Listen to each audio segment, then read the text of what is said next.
Hello student. आज हम chapter number 5 exercise 5.1 के बारे में डिस्कस करेंगे, जिसमें हम जानेंगे अर्थमेटिक प्रोग्रेशन। अर्थमेटिक प्रोग्रेशन के लिए सबसे पहले हमें ये पता होना चाहिए कि नेचुरल नंबर क्या होते हैं, तो हम उस चीज़ को हम डिस्कस करेंगे। जैसे नेचुरल नंबर है हमारे पास, नेचुरल नंबर क्या होते हैं प्यारे बच्चों? नेचुरल नंबर जो 1 से स्टार्ट होते हैं, 1 2 3 4 5 6 एंड अप टू सॉन। ऐसे ही अगर मैं बात करूं इवन नंबर की, इवन नंबर क्या होते हैं प्यारे बच्चों? इवन नंबर होते हैं 2 4 6 8 10 एंड अप टू सोन। ऐसे ही ओड नंबर क्या होते हैं? 1 3 5 7 9 एंड अप टू सोन। जो नंबर इस तरह के हों, यानी कि इस तरह से लिखे जाते हों और वो सेपरेट हों बाय कोमा, ठीक है, ऐसे नंबर को हम बोलते हैं, क्या बोलते हैं? सीक्वेंस। क्या बोलते हैं प्यारे बच्चों?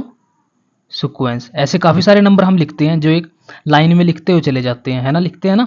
जैसे होल नंबर लिख देते हैं आप, इवन नंबर लिख दिया आपने, ओड नंबर लिख दिए, ऐसे ही आप प्राइम नंबर लिख सकते थे। वो सभी नंबर कैसे होते हैं? सेपरेट होते हैं बाय कोमास, है ना। कोमा से हमें पता लगता है कि ये सभी नंबर अलग अलग हैं और सभी को हमने लिख दिया। इसको हम बोलते हैं सीक्वेंस। अगर इन नंबर के बीच में, आपको जनरली बताता हूं मैं, अगर मान लो नेचुरल नंबर हमारे पास है,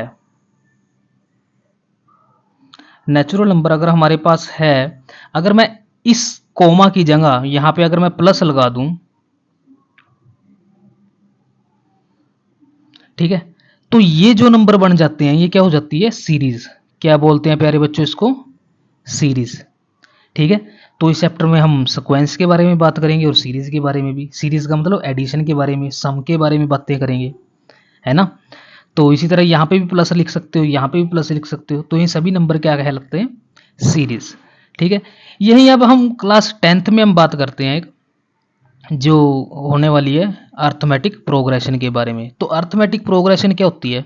मान लो मैं कोई एक सीरीज लिख लेता हूँ, जैसे मैंने ओड नंबर की एक सीरीज लिख दी या इवन नंबर की, ओड नंबर की एक सीरीज लिख दी, 1 3 5 7 9। मैं कहता हूँ कि प्यारे बच्चों ये एक ना अर्थमेटिक प्रोग्रेशन है। अब सर आप कहोगे सर ये कैसे? अर्थमेटिक प्रोग्रेशन के अंदर ना एक कॉमन चीज़ें होती हैं जो हमें पता होनी जरूरी है। सबसे पहले तो क्या कि हमें फर्स्ट टर्म पता होनी चाहिए। फर्स्ट टर्म जिसको हम A1 से डिनोट करते हैं या A से भी डिनोट करते हैं, और जो हमारे पास इस सीरीज के अंदर, इस सीक्वेंस के अंदर है, वो है 1। ठीक है ना बात। दूसरी बात क्या है? Common difference.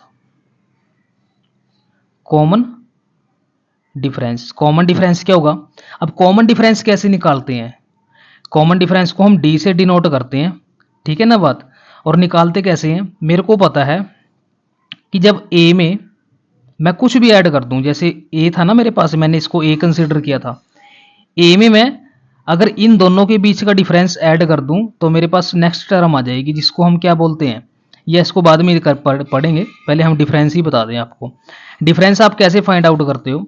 सेकेंड टर्म जो है उसमें से आप फर्स्ट टर्म माइनस कर दोगे, यानी कि A2, ये A1 थी, ये A2 A3 A4 A5 and up to सोन AN तक चली जाती है टर्म A1। कितना डिफरेंस है इसका? 2 है। 5 में से 3 माइनस करोगे, यहाँ पे भी 2 है। 7 में से 5 माइनस करोगे, ये भी 2 है। 9 में से 7 माइनस करोगे, ये भी 2 है। यानी कि सब का डिफरेंस कितना है? 2। इसलिए ये ना एक पर्टिकुलर बात को फॉलो करती है, इसलिए हम इसको बोलते हैं अर्थमेटिक प्रोग्रेशन। तभी तो मैंने बताया जिसकी शॉर्ट फॉर्म होती है AP। ठीक है ना बात। मैंने तो अभी तो बताया था कि प्यारे बच्चों ये एक अर्थमेटिक प्रोग्रेशन है। क्यों है? क्योंकि इसकी हमें फर्स्ट टर्म पता है और इसके बीच का कॉमन डिफरेंस जो है वो सेम है। अगर किसी भी सीक्वेंस का कॉमन डिफरेंस सेम ना हो तो वो अर्थमेटिक प्रोग्रेशन नहीं होगी। ठीक है ना बात। इसको क्या बोलते हैं? Second term. सेकंड टर्म क्या है? A2 कितनी है? 3। और A3 कितना है? 5। A4 कितना है? 7। A5 कितना है? मैंने लिखा हुआ है 9। ठीक है ना, ऐसे चलते जाएंगे और AN तक हम पहुंच जाएंगे। ठीक है ना। तो ये मेरे पास एक अर्थमेटिक प्रोग्रेशन होती है। ठीक है ना बात। इसमें हम फर्स्ट टर्म को A1 भी बोलते हैं और A भी बोलते हैं, ठीक है ना बात। और जो कॉमन डिफरेंस होता है वो किसके इक्वल होता है, A2 माइनस में A1, यानी कि बड़े वाली टर्म में से छोटे वाली टर्म माइनस करनी। और आपको ये चीज़ पता होनी चाहिए कि सभी का जो डिफरेंस है वो कॉमन डिफरेंस वो सेम है, तब आप उसको AP बोल सकते हो, अदरवाइज नहीं। तो ये हम जो है फर्स्ट एक्सरसाइज में डिस्कस कर लिया है हमने। प्यारे बच्चों, इसमें आपको एक बात बताना चाहूँगा मैं कि अगर आपको फर्स्ट टर्म गिवन दे दी जाए और आपको डिफरेंस पता हो तो आप नेक्स्ट टर्म निकाल सकते हो। वो कैसे? मेरे को पता है कि फर्स्ट टर्म क्या होती है, A, यानी कि आपको क्या निकालना है, A1 से A2 निकालना है। तो A2 अगर आपको गिवन है ना, नहीं A2 अगर आपको फाइंड आउट करना है और आपको फर्स्ट टर्म पता है और साथ में आपको डिफरेंस पता है, तो ये आपकी सेकंड टर्म के इक्वल होगी, ठीक है ना बात। यानी कि फर्स्ट टर्म क्या होती है, A1, जो किसके इक्वल होती है, A के। Second term A plus D के। अब थर्ड टर्म किसके इक्वल होगी, सबसे इंपॉर्टेंट वाली बात है ये, थर्ड टर्म किसके इक्वल होगी।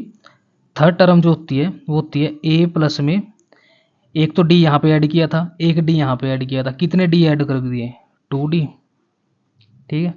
मेरे को यहाँ से ये पता लग गया कि अगर मेरे को nth टर्म जो है वो फाइंड आउट करनी हो तो मैं क्या करूँगा, उससे एक नंबर कम उसमें ऐड कर देंगे, या उससे D जो है उससे एक कम नंबर मल्टीप्लाई कर देंगे। यानी कि अगर मेरे को an फाइंड आउट करना है तो A प्लस में n-1 इंटू में D, क्योंकि इस 3 में से तो 1 माइनस किया हमने 1, तभी तो मेरे पास ये 2D आया। अगर यहाँ से n में से ही तो 1 माइनस करेंगे तभी तो यहाँ n-1D आएगा, है ना। तो ये मेरे पास होती है अर्थमेटिक की जनरल टर्म, ठीक है, इसको बोलते हैं general term, general term of AP, ठीक है। ये इस चीज़ का खेल है सारा इस एक्सरसाइज में। तो अगर ये चीज़ें हमें पता है तो हम इजीली क्वेश्चन निकाल सकते हैं, ठीक है ना बात। ये भी आपको पता लग गया।